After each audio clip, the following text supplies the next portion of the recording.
Hey guys, we're going to talk about how to connect front flips. Everyone wants to be able to do front tucks in a row, front pikes in a row, so we're going to describe a step-by-step approach of how you can learn it. It is important that you maintain a rhythm when you do front tucks in a row.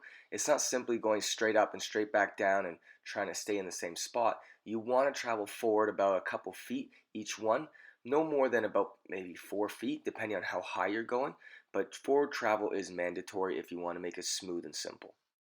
So if I'm going to start with my athlete, I need to see they can do tuck jump and then another tuck jump onto a raised mat.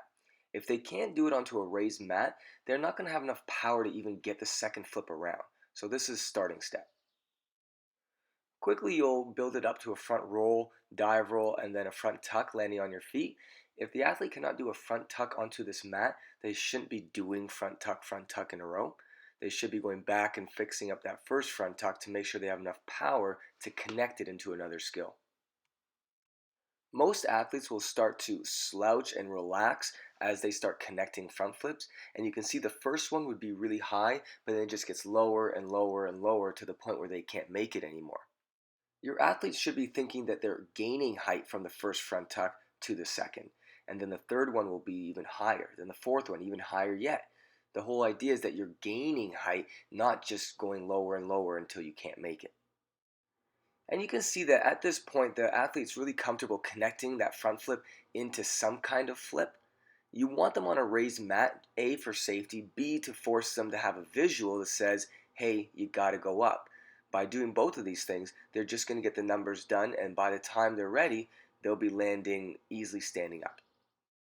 I see a lot of athletes simply just trying to throw a front tuck connected to another front tuck, and sometimes they get it around, but if they were just to add this drill in for tuck, pike, and straight, then they would really make their lives a lot easier. Once, and only once, the athlete can land on a raised mat like that, then you can take it off and see if they can maintain those same positions without a mat.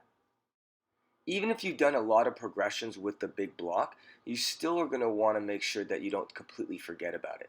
As soon as an athlete has no block, they tend to look down more and they tend to go lower. So make sure you keep building it up intermittently and do a couple without it and then a couple with it. And then keep going back and forth till the athlete realizes how going up on the second flip really matters. If you're landing leaning back like this, what's going to happen is you're going to stick your butt out to be able to still balance and actually rotate forward.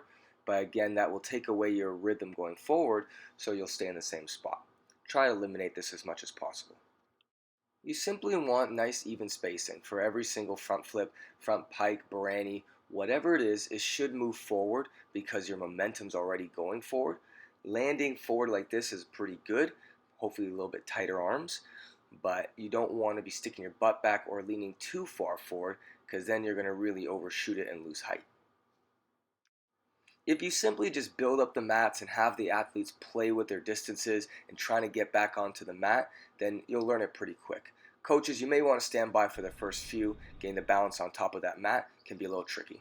Thanks.